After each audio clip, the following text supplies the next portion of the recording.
बिस्मिल्लाहिर्रहमानिर्रहीम। अस्सलाम वालेकुम। आज मैं आपको कढ़ाई गोश्त मसाला बनाना सिखाऊंगी जो कि आपको ईद पर बहुत काम आएगा और अपनी आसानी के लिए ईद से पहले बनाकर रख लीजिएगा और इसे बनाकर आप ऊपर लेबल लगाकर सेव करके रख लीजिएगा और इसी मसाले से आप कढ़ाई गोश्त या शिनवारी कढ़ाई या फिश कढ़ाई या प्रांस मगज या लीवर कढ़ाई या कढ़ाई चिकन मसाला बनाइए और सारे कढ़ाई गोश्त में यही कढ़ाई मसाला डलेगा। तो ईद से पहले इसको बनाकर लेबल लगाकर रख लीजिएगा।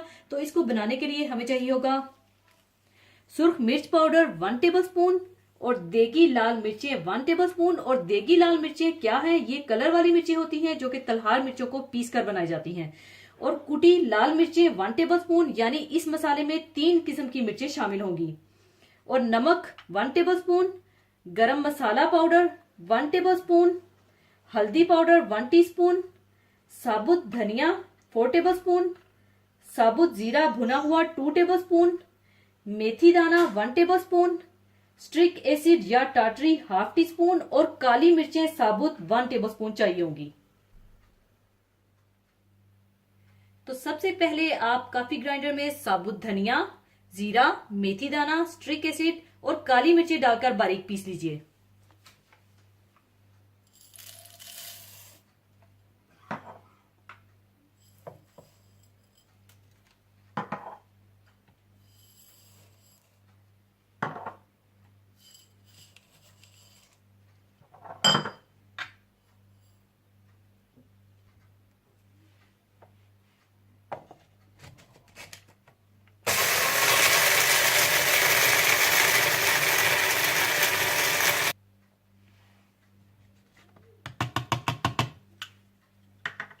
मसाला पीसने के बाद आप इसे छलनी में छान लीजिएगा और अगर छलनी में मोटा मोटा मसाला रह जाए तो इसे दोबारा से पीस लीजिएगा।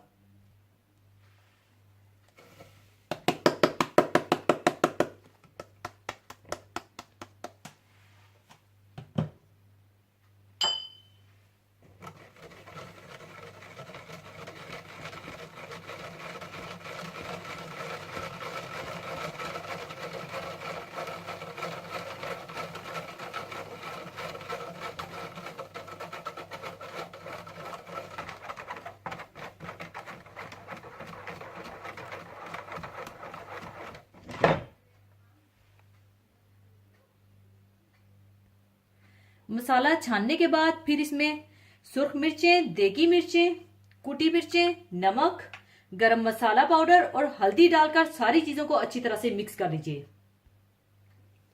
सुर्ख मिर्चें, देगी लाल मिर्चें,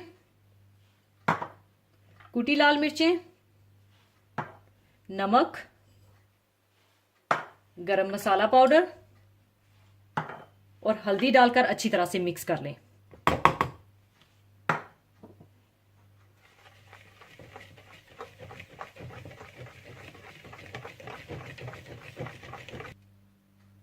और ये हमारा तैयार हो जाता है कढ़ाई मसाला। और जब भी आपने किसी किस्म का कढ़ाई गोश्त बनाना हो तो 1 किलो गोश्त के हिसाब से आप 2 टेबलस्पून गोश्त में डाल लीजिएगा।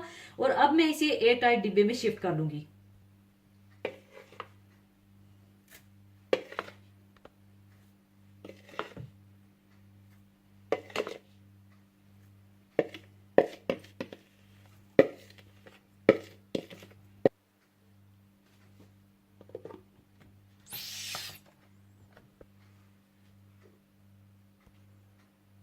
लीजिए, कढ़ाई गोश्त मसाला तैयार है। इसे आप एयर टाइट डिब्बे पर लेबल लगाकर सेव करके रख लीजिएगा।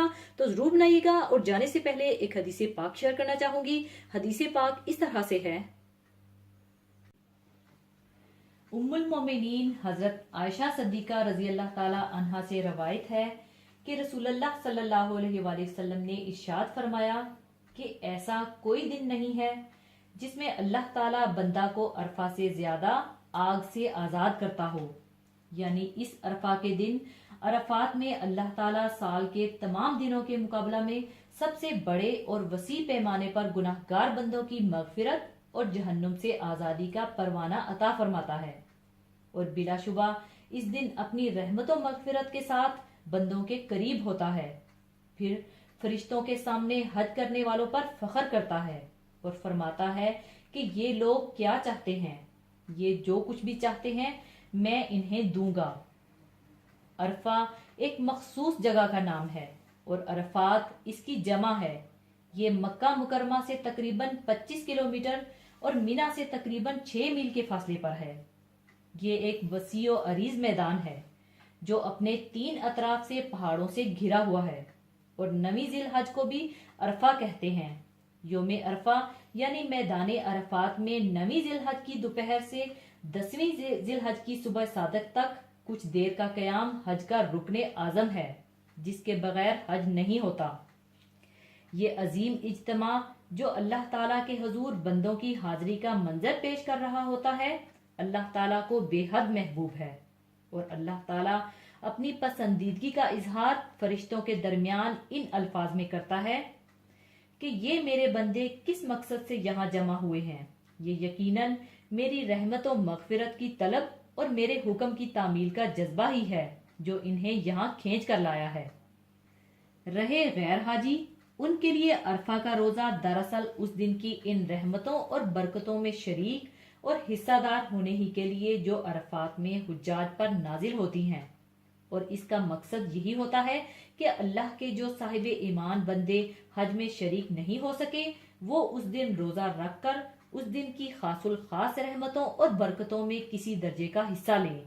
अल्लाह हमें भी इस फजीलत का मुस्तहिक बनाए और जहन्नुम की आग से हर मुसलमान को महफूज रखे, आमीन। और इसी के साथ मैं आपसे इजाजत चाहूंगी। अपना बहुत ख्याल रखिएगा, दुआओं में याद रखिएगा। अल्लाह हाफिज।